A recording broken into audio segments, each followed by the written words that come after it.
Hello everyone, welcome to this edition of ExchangeWire VoxPops. I'm delighted to be joined today by Søren Dinesen, who is CEO of Digiseg. Søren, welcome. Thank you very much. Thank you for having me here. Lovely to have you here in the ExchangeWire offices, always a pleasure. What I wanted to chat with you about today, Søren, is the degree to which, or not, the industry is prepared for a life beyond cookies. We all know that 2024 is going to be a really pivotal year in the advertising and marketing industry. Google is set to be sunsetting cookie targeting towards the back end of the year, perhaps Q3, perhaps as early as Q3. And we spent a lot of time at ExchangeWire talking about whether we feel the industry is ready for this, and for those corners of the industry that feel that this is one of their main preoccupations, well, how exactly are they preparing themselves for it? What exactly are they doing? What tools are they using, and how are those tools working? So what's your perspective? How well do you think the industry is prepared for this? Where do you feel that we're at in the marketing and advertising industry on this topic? I would actually say that we are not at all prepared. and the preparation that we have done in this industry has been misplaced. It's really trying to replicate third-party cookies. And yes, they were bad, right? They were built, and they helped us with the promise of one-to-one in digital marketing. But did it really deliver? Was it that great, one-to-one? And then privacy comes in. A privacy wave has washed over our industry, and the industry has largely responded by trying to replicate the third-party cookie, and that is a shame, I think, because privacy is it's a human right. It's in the UN Declaration of Human Rights, Article 12. It's something that we should all benefit from and have naturally. And when you're online, you are not private. Most of the time, you are being tracked by either cookies, hashed emails, clean rooms, ID solutions, and that's the era where the industry has focused on in the past 2 years, 3 years. A whole new industry has evolved around identity. Isn't that crazy? It is certainly a huge talking point and feels like a direct contradiction to this move towards privacy, which, as you've mentioned, has been driven from a legislative angle. But we also know that it's being driven by consumer preference and by consumer choice. It's fascinating that you mentioned the Declaration of Human Rights, because I wonder if the protection of privacy is something that's more embedded in people's daily lives in Europe than it has been in other continents, because we've certainly led the privacy charge here.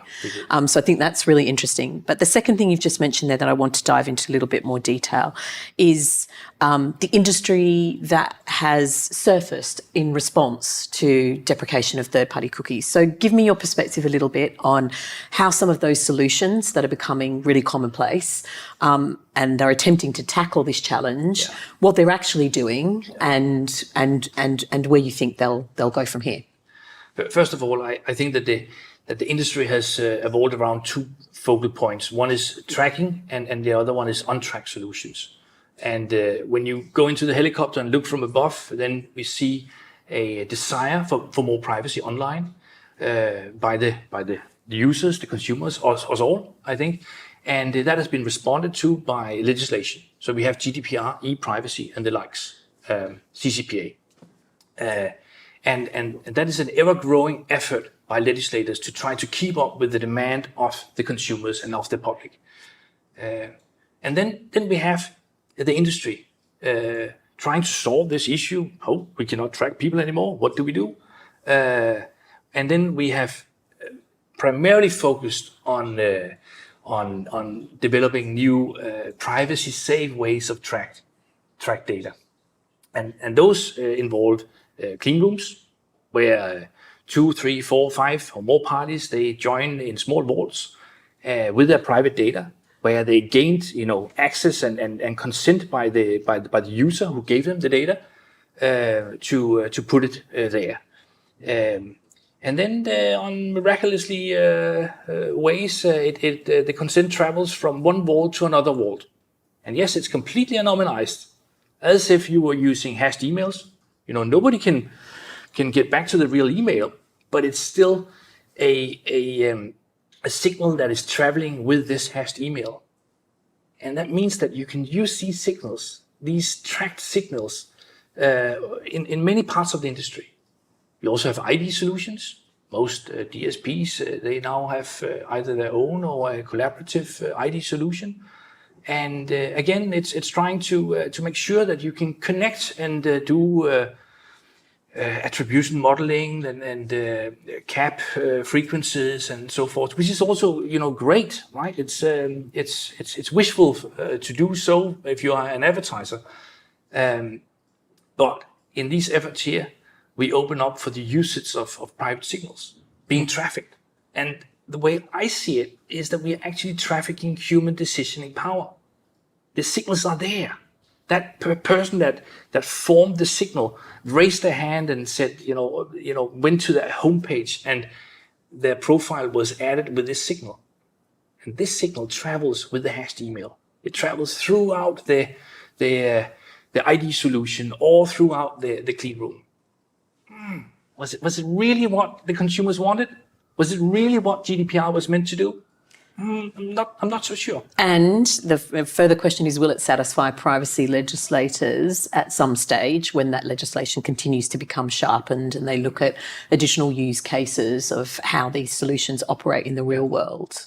But I think that legislators are like 5 years behind minimum, right? They move far too slow. They don't understand the industry. There are very few people like you and me, legislating on this topic here. So how can they be proactive and how can they secure the privacy rights of the population? They can't. They are, we move far too fast. Just look at the TFC, how that handled the consent issue under GDPR. We must have consent. The user has the right to be forgotten and to know what is collected about me.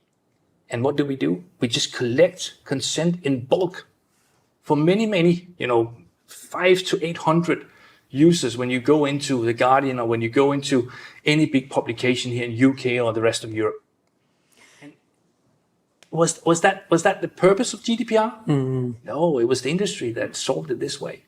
And so I have two questions for you on the basis of that. The first is, what do you think has been driving the industry to solve these challenges and issues in the way that they have? Because in your own words, you can understand why advertisers still want to be able to reach audiences in that way. So that's the first question. And the second question is, what solutions, in your opinion, should we be looking to that don't recreate those old ways of tracking users? Yeah. So first and foremost, publishers, they're massively hurt now by all these ITP, no consent, iOS, Safari, and so on. It's and they have to go for the money. Whatever solution that can bring them a positive return on investment, they're sort of forced to do it or to lay off a lot of people.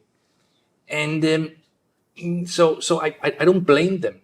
It's not their fault, but they don't. They're presented with technologies, and most of the technologies that are out there, those are tracked, that can deliver on the promise of supplying signals to the buy side. I find that a little bit sad, but nobody will disarm themselves from the competition. All the publishers are in fierce competition with each other, so they have to do it. It's like I used to segment more door drops and printed commercials for supermarket chains that I'm proud of.